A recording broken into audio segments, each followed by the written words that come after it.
Noong unang panahon, sa isang maliit na nayon, may dalawang mahihirap na magsasaka na naninirahan. Pareho silang may pamilya at masipag na nagbubungkal ng kani-kanilang munting lupain upang kumita ng ikabubuhay. Isang araw, sabay silang pumanaw. Pagkatapos ng kanilang kamatayan, dinala sila sa harapan ng Diyos. Tinignan sila ng Diyos at tinanong, "Ano ang kulang sa inyong nakaraang buhay? Mayroon ba kayong ikinalungkot?" Nang marinig ito, lumapit ang unang magsasaka at nagsabi, "O Diyos, binigyan mo ako ng miserableng buhay.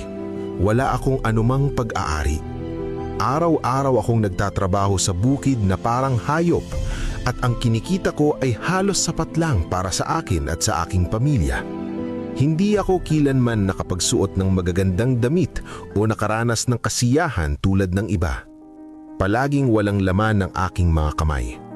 Nakakasuklam at parang buhay hayop ang dinanas ko." Matapos itong pakinggan, tinanong siya ng Diyos, "Kung gayon, ano ang nais mo sa susunod mong buhay?" Sumagot ang magsasaka, "Diyos ko, gawin mo po sanang hindi na ako kilanman magbigay sa kahit kanino.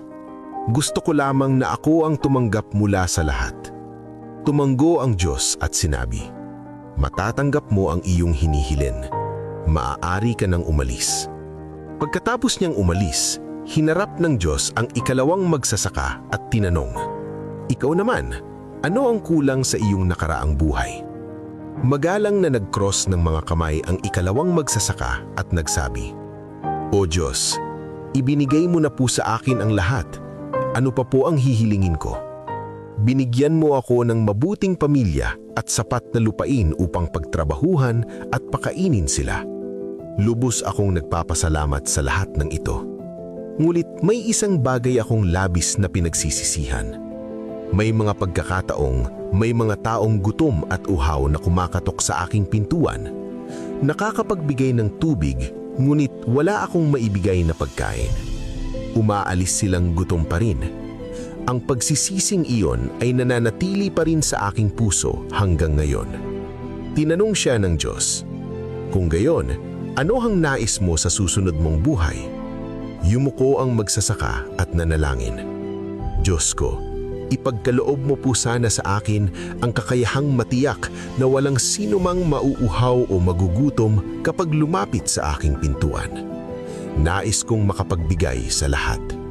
Ngumiti ang Diyos at sinabi, "Matatanggap mo ang iyong hinihiling. Maaari ka nang umalis."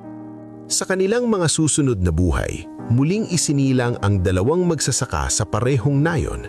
Magkasama silang lumaki, mulit magkaiba ang naging kapalaran nila. Ang unang lalaki na nagnanais lamang tumanggap at hindi kilanman magbigay ay naging pulubi sa nayon. Hindi na niya kailangang magbigay sa kahit kanino, ngulit palagi siyang tumatanggap ng pagkain at pera mula sa mga tao sa paligid niya. Samantala, ang ikalawang lalaki na nanalangin na magkaroon ng kakayahang magbigay sa lahat ay naging pinakamayaman sa nayon. Bukal sa loob siyang tumulong sa sinumang nangangailangan at walang sinumang umalis sa kanyang bahay na gutom. Kung susuriin natin ang ating sariling buhay, makikita natin na ang pasasalamat ang susi sa isang makabuluhang pamumuhay. Itinuturo sa atin ng kwento ng dalawang magsasakang ito na ang mga taong marunong magpasalamat sa kung ano ang mayroon sila at handang tumulong ng walang hinihiling na kapalit ay siyang ginagantimpalaan ng universo. May dalawang sinig sa bawat sitwasyon sa buhay, ang positibo at ang